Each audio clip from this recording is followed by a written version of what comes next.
আমার সোনা বাচ্চা, শুভ নববর্ষ, শুভ নববর্ষ।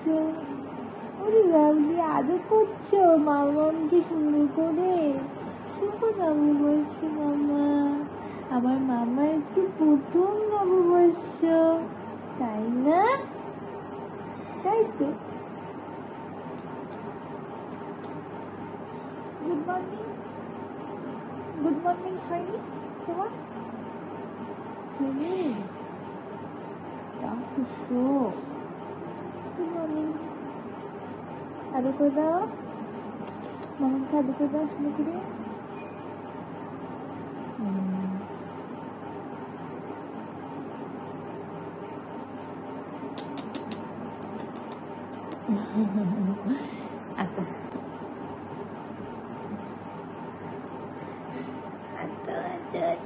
Good morning, good morning, good morning, good morning, good morning. আমার সোনার গুড মর্নিং হয়েছে, গুড মর্নিং হয়েছে আমার সোনা বাচ্চা।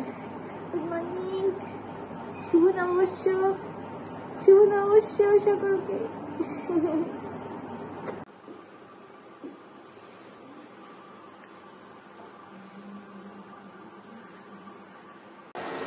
মামামের সকালের জন্য খাবার আমি নাশপাতি সেদ্ধ দেবো আজকে, তো এখানে এই নাশপাতি সেদ্ধটা বসিয়ে দিয়েছি। মামাম এখন একটু পরপর উপর হয়ে যায়, এখন আমি ওকে ডাকবো, দেখতে তাকাবে। উমা, উমা, উমা, উমা কই? উমা ক্লান্ত হয়ে আবার শুয়ে পড়ে। উমা কই আমার উমা সোনা? পূজার জোগাড় হয়ে গেল?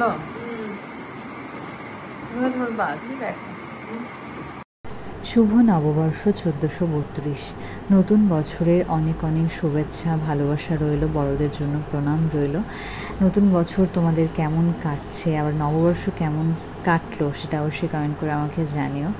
ছোটোবেলা থেকেই নববর্ষ মানে জানি যে পুজো, গণেশ পুজো।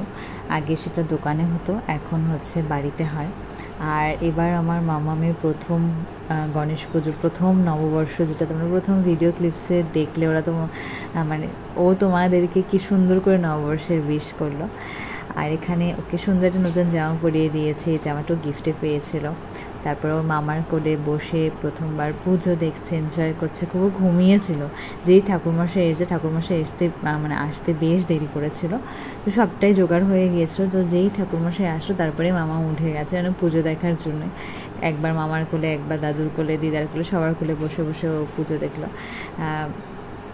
যাই হোক, তো তারপরে পুজো শেষ করার পরে আমরা প্রসাদ খেলাম। আমার কাছে নববর্ষের দিনটা এইভাবে শুরু হতেই খুব ভালো লাগে। বাড়িতে পুজো, তারপর ঠাকুরের প্রসাদ খাওয়া, এরপর বাকি যা হওয়ার।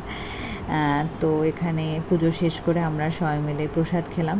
ভেবেছিলাম ব্লগটা সুন্দর মতো কন্টিনিউ করব, পরবর্তীতে আর ব্লগটা কন্টিনিউ করা হয়নি। তো যতটুকু করেছি ভাবলাম তোমাদের সাথে শেয়ার করি, তোমাদেরও দেখতে ভালো লাগবে। তোমরা নববর্ষের দিন সকালবেলা কী কী করো, আর তোমাদের বাড়িতেও কি গণেশ পূজা হয়, আমাকে কিন্তু কমেন্ট করে জানিও। তারপর এখানে দেখো মাম্মামও মিমির কোলে বসে একটু প্রসাদ মুখে দিয়েছে, যেহেতু অন্নপ্রাশন হয়ে গিয়েছে এখন। আর দুপুরে আজকে ছিল ভাত, মাটন, ঝাল ঝাল মাটন, তারপরে চালের পাঁপড় ভাজা, পটল ভাজা, আর সালাদ। সন্ধ্যের দিকে মামাকে একটা নতুন জামা পরিয়ে দিয়েছিলাম, আর ও দেখো কি সুন্দর করে উপর হয়ে আছে।